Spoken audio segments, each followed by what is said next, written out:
Assalamualaikum warahmatullahi wabarakatuh. Kali ini kita teman-teman akan mempelajari tentang PHP dasar ya. Jadi di sini saya sudah memiliki satu buah file yang bernama syntax.php.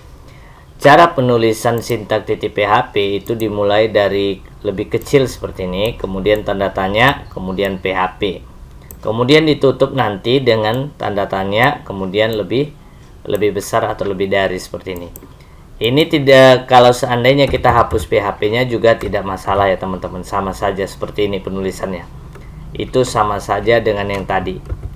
Tapi saya lebih senang menggunakan menambahkan PHP-nya seperti ini. Nah, di sini saya akan coba tulis nama saya di sini di antara PHP pembuka dan PHP penutup ini. Kemudian saya jalankan ya, ini hasilnya.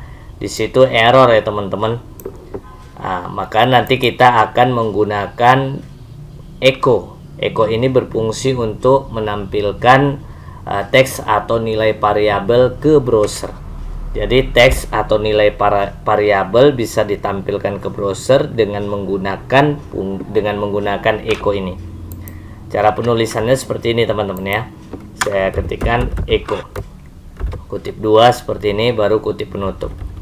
Jangan lupa sintak statement atau sintak di PHP ini diakhiri dengan titik koma.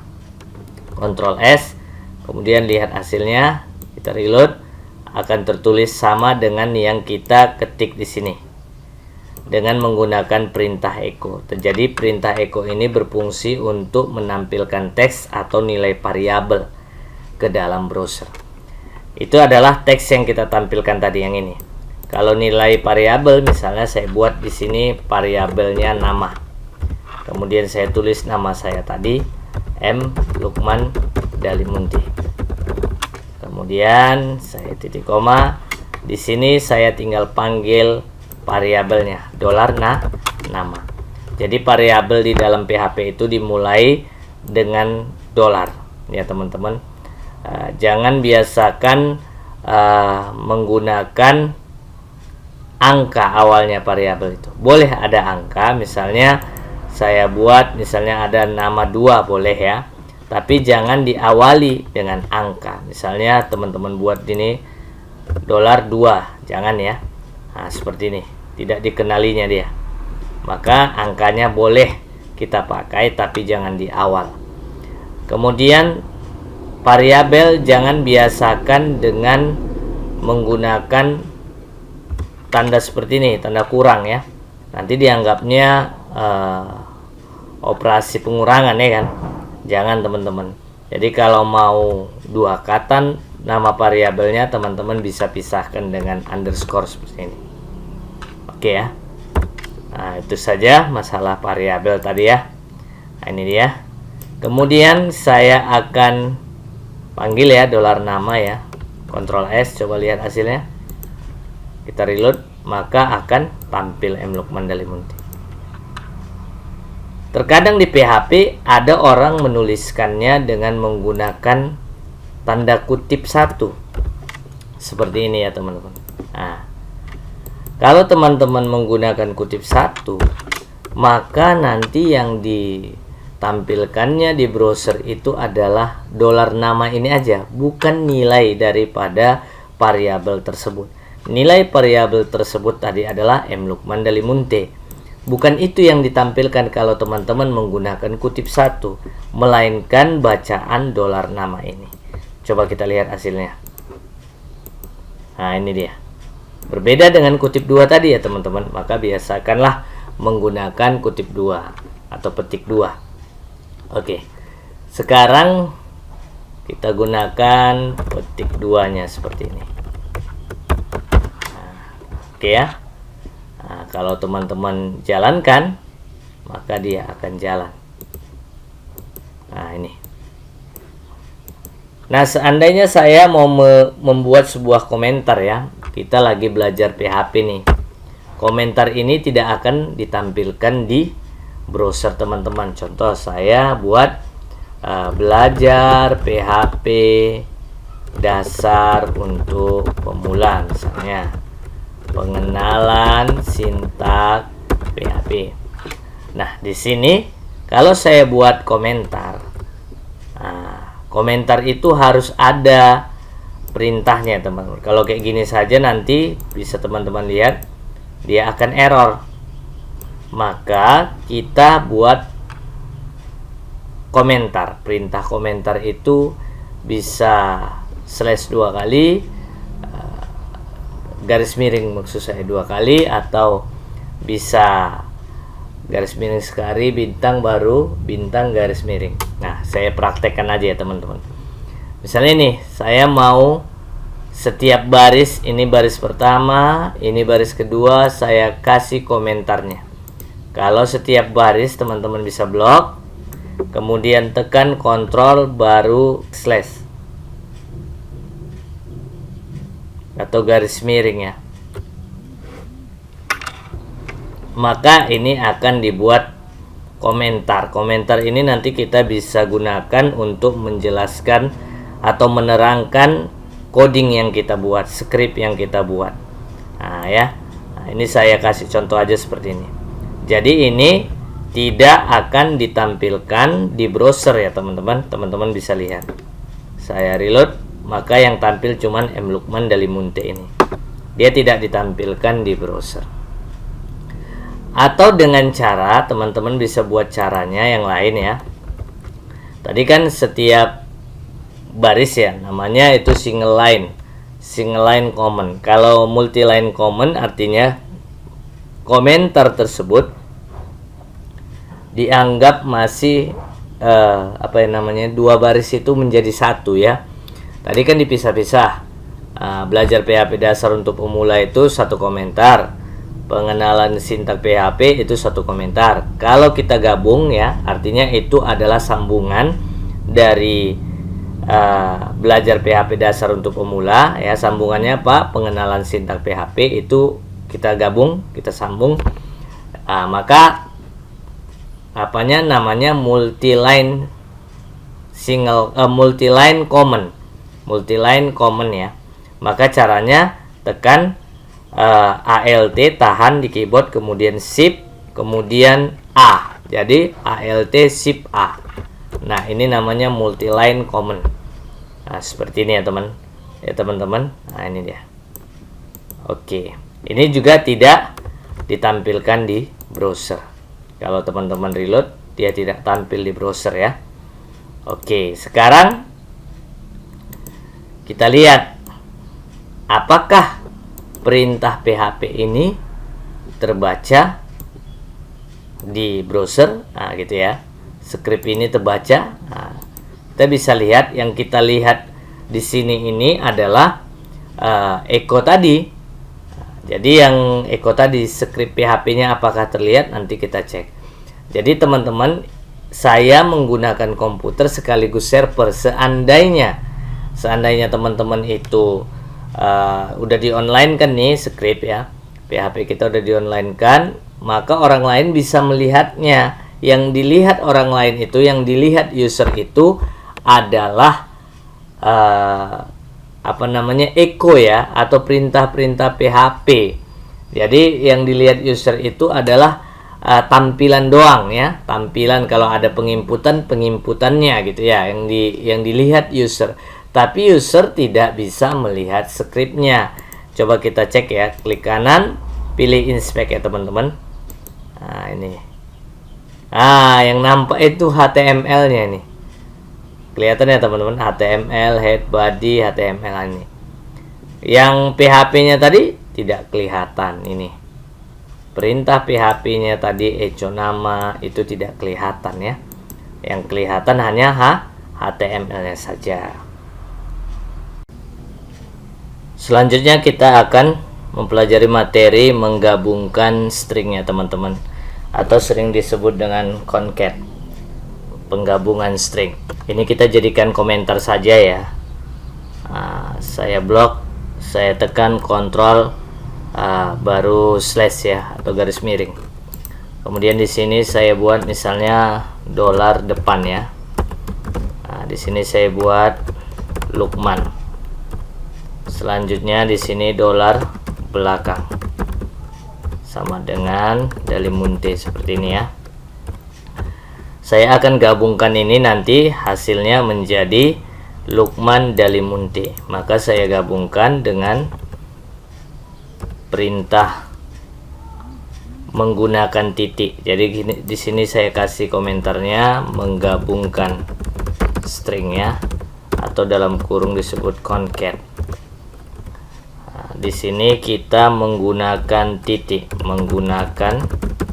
ya. Kita gunakan titik untuk menggabungkan stringnya. Kemudian saya buat echo ya, dolar depan, titik ya, dolar belakang, kemudian titik koma. Saya Ctrl S ya, saya simpan. Ini kita jalankan. Cara menjalankannya ini ya teman-teman, localhost garis miring nama folder teman-teman yang ada di htdoc, selanjutnya garis miring baru nama filenya. Di sini langsung aja saya enter, kemudian muncul seperti ini. Saya pilih nama filenya yang ini, Lukman Dalimunte, muncul seperti ini, dan dia rapat ya teman-teman, sangat rapat. Kita bisa kasih spasinya dengan cara depan digabungkan dengan,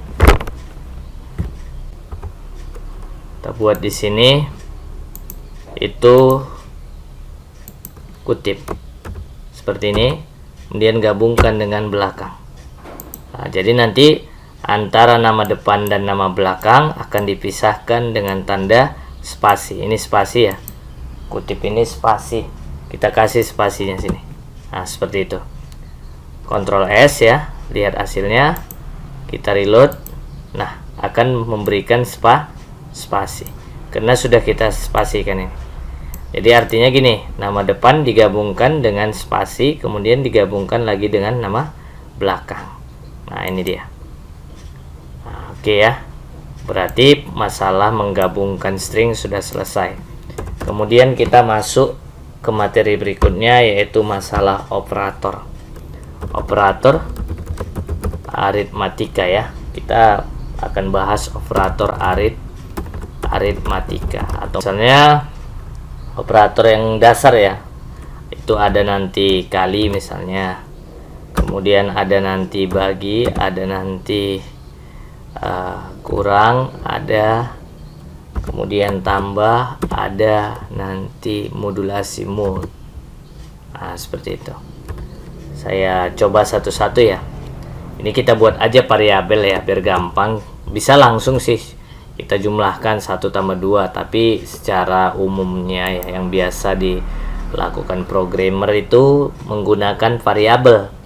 Variabelnya misalnya saya buat $A sama dengan, kita buat misalnya 4 ya. Kemudian $B sama dengan misalnya 8. Kemudian di sini saya gunakan dulu yang kali ya, operator kali. Maka saya buat echo $A dikali tanda bintang kali ya, kali $B. Kalau di PHP kali itu tanda bintang ya, hampir mirip juga dengan aplikasi lain seperti di Excel ya. Ini $A kali $B, artinya gitu, $A dikalikan dengan $B. Dah, yang ini kita jadikan komentar dulu ya, yang ini nanti ikut dia kalau nggak kita jadikan komentar. Ini kita blok, Ctrl slash ya, seperti itu ya. Oke, sekarang coba kita jalankan, Ctrl S, lihat hasilnya sini. Nah, hasilnya 32 karena 4 nilai A itu, value A itu adalah 4. Variabel A memiliki nilai 4 dan variabel B memiliki nilai 8. Jadi 4 kali 8 itu 32. Kalau kita bagi, berarti nanti A dibagi B, 4 bagi 8. Kita reload, hasilnya 0,5. Kalau kita tambah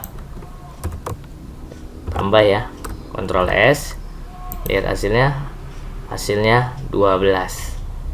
Kemudian kalau kita kurang, hasilnya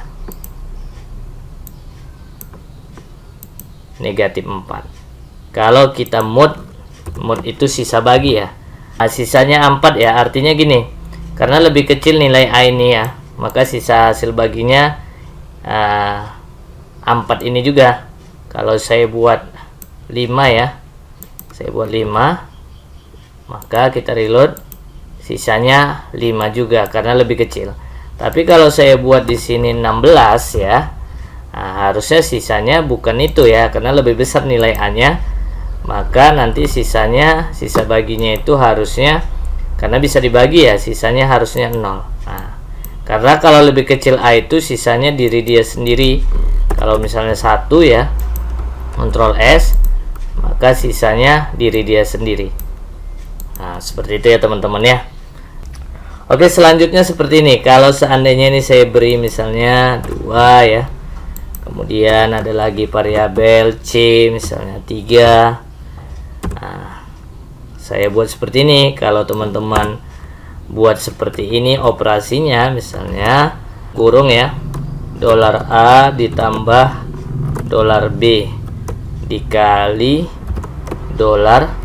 $C, maka yang dikerjakan terlebih dahulu teman-teman itu yang dalam kurung, karena kalau bahasa kita sehari-hari lebih kuat yang dalam kurung dibanding kali.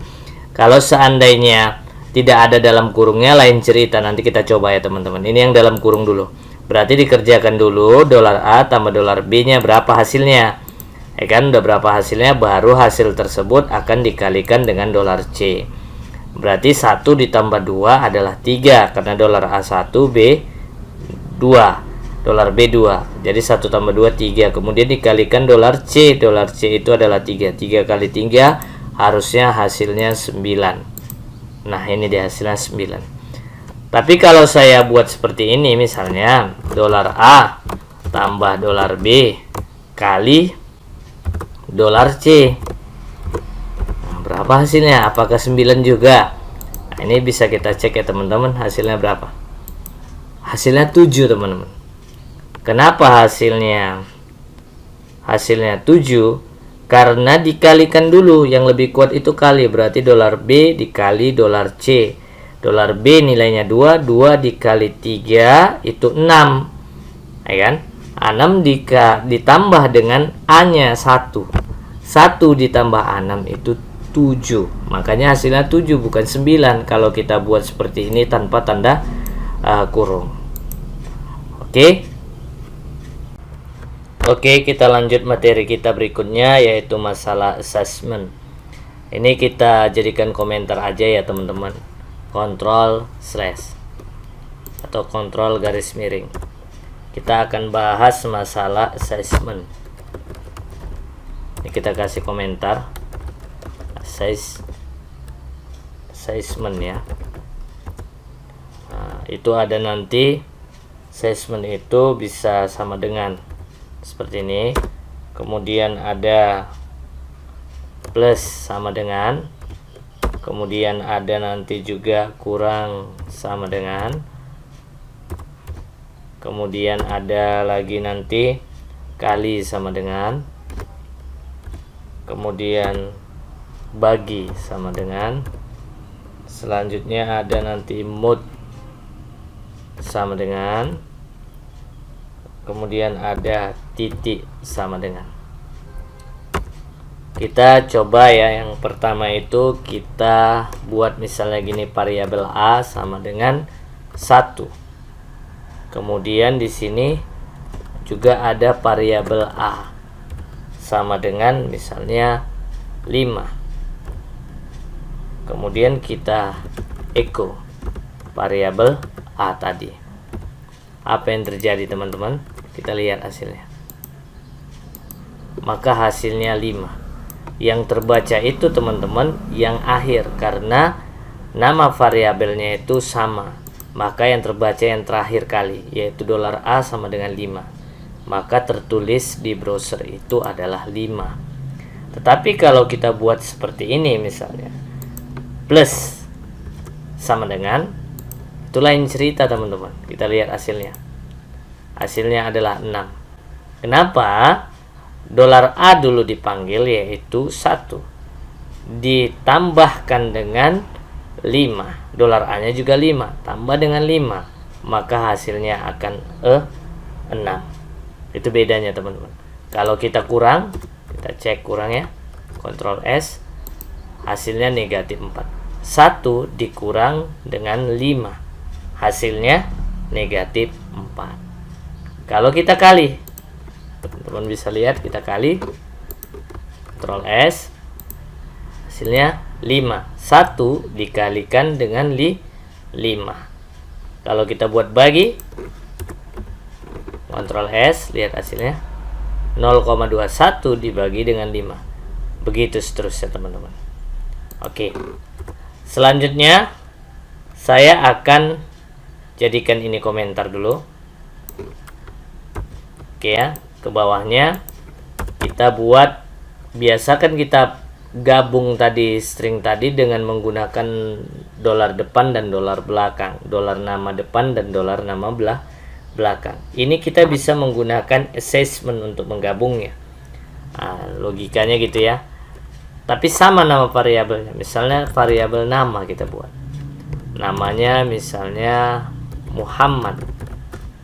Ya kan? Nama saya lah ya. Kemudian nama lagi saya buat misalnya saya gabung. Ini gabung kan tadi kan? Saya gabung dengan Lukman. Ya kan? Kemudian saya gabung lagi dengan Dalimunte. Ini kita menggunakan yang ini teman-teman. Ini titik sama dengan ini dia. Kita gunakan itu. Maka kita echo dia dolar nama yang kita echo. Dolar nama. Ctrl S, lihat hasilnya. Maka rapat Muhammad Lukman Dalimunte. Itu bisa kita spasi ya teman-teman. Kita gunakan spasi ya. Apabila kita menggunakan spasi ya teman-teman, teman-teman bisa buat gini, Muhammad digabungkan dengan spasi, maka nanti di antara Muhammad sama Lukman ini ada spasi. Maka kalian buat penggabungan dengan spasi itu di bawah Muhammad ini. Ini dibuat nama titik sama dengan, kan kita gabungkan dengan spasi. Di situ dia, biar nanti antara Muhammad sama Lukman itu punya spasi. Kemudian antara Lukman dengan Dalimunte itu punya spasi, maka di bawah Lukman. Ini kita buat nama, kita gabung dengan spasi. Oke, kita Ctrl S, lihat hasilnya. Muhammad spasi Lukman spasi Dalimunte. Ini hasilnya. Ini dia. Jadi gitu teman-teman caranya. Penting logika sedikit-sedikit aja. Oke, ini udah membahas masalah assessment ya. Kita akan membahas masalah perbandingan ya. Kita akan membahas masalah perbandingan. Sebelumnya kita jadikan ini komentar biar tidak tampil di browser ya. Ctrl/. Oke, di sini kita buat perbandingan ya. Perbandingan. Nah, di sini ada nanti perbandingannya, yaitu kurang lebih kecil, kemudian ada lebih dari, kemudian ada nanti lebih kecil sama dengan, atau kurang dari sama dengan, atau lebih dari sama dengan. Kemudian di sini ada sama dengan ya. Ada seperti itu ya. Kemudian ada tidak sama dengan. Seperti itu. Untuk mengeceknya ini biasa nilainya itu boolean ya. Boolean itu kita cek menggunakan var_dam ya. True atau false hasilnya. Ya, boolean itu true atau false hasilnya. Maka saya cek menggunakan var_dam. Kita buat var_dam. Nah, ini dia. Kita cek ya, var_dam. Kemudian buka kurung, misalnya apakah satu itu sama dengan lebih kurang dari, maksud saya kurang dari 2. Apakah 1 itu kurang dari 2? Nah, coba kita cek. Ctrl S ya. Ini titik komanya jangan lupa.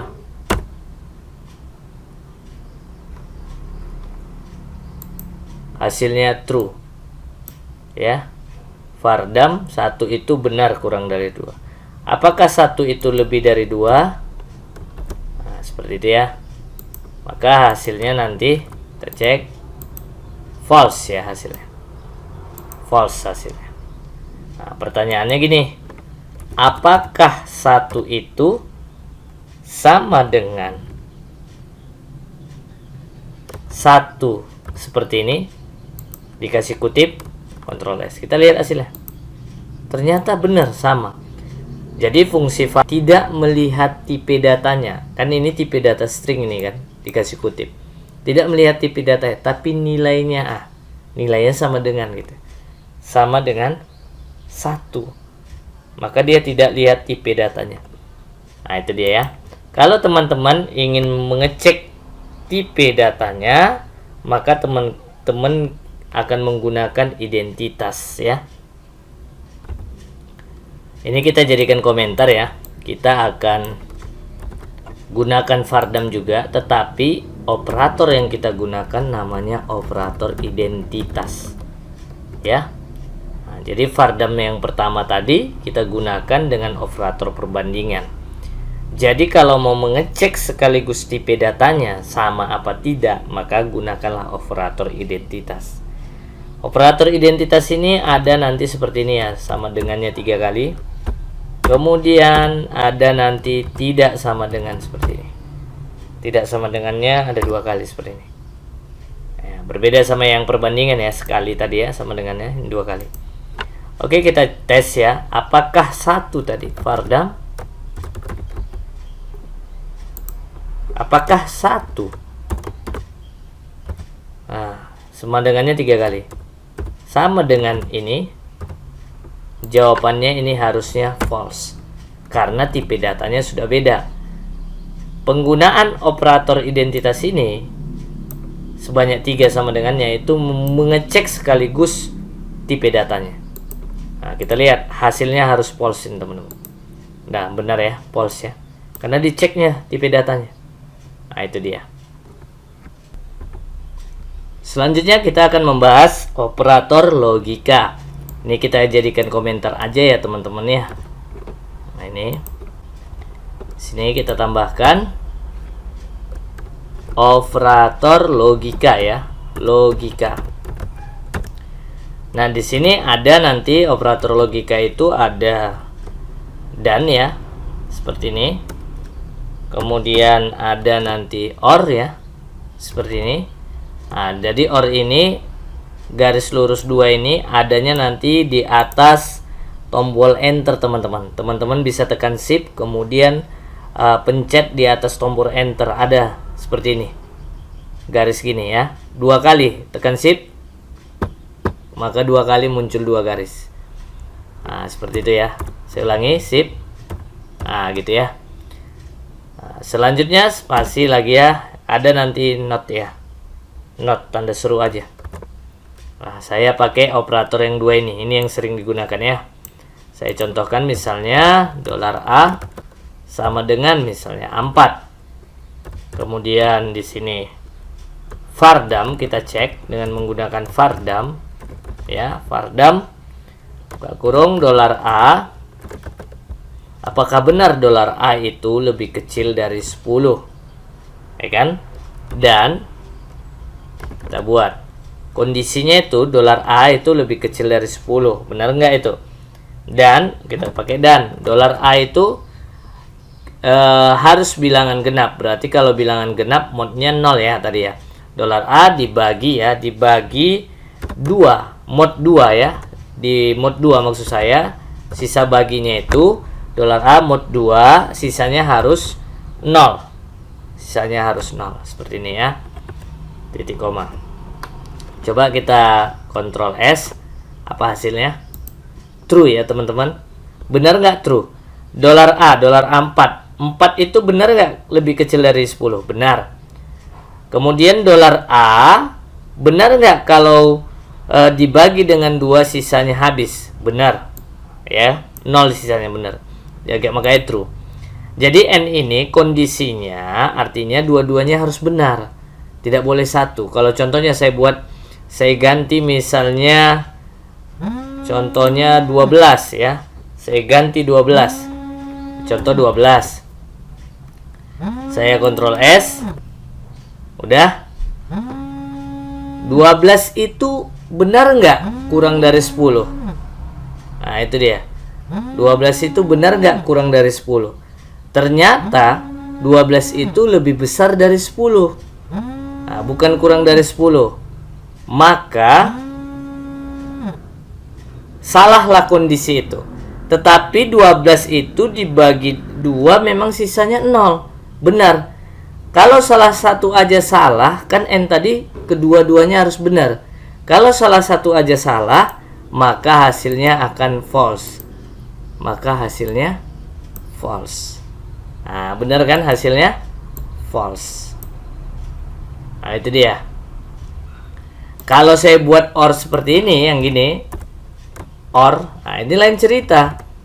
Nah, OR ya, pasti jawabannya true, karena ada salah satu yang benar. OR ini, salah satu saja kondisi itu memenuhi, maka yang lainnya nggak masalah gitu. Kalaupun salah kondisi yang lainnya, yang satunya aja memenuhi, ini memenuhi, dia dibagi 2 hasilnya, sisanya maksud saya 0, bener. Nah itu memenuhi kan, berarti ini hasilnya true nanti. Hasilnya true teman-teman. Nah itu dia ya, beda antara and dan or. Jadi kalau teman-teman pingin kedua kondisinya itu harus terpenuhi, maka gunakan and. Apabila teman-teman ingin salah satu aja kondisinya, maka gunakan or, terpenuhi ya. Or itu salah satu aja kondisinya terpenuhi, maka gunakan or. Nah, saya rasa ini ajalah video tutorial saya. Mungkin agak cukup panjang ya pengenalan sintak PHP ini. Semoga tutorial ini bermanfaat bagi teman-teman yang belajar PHP dasar. Terima kasih. Assalamualaikum warahmatullahi wabarakatuh.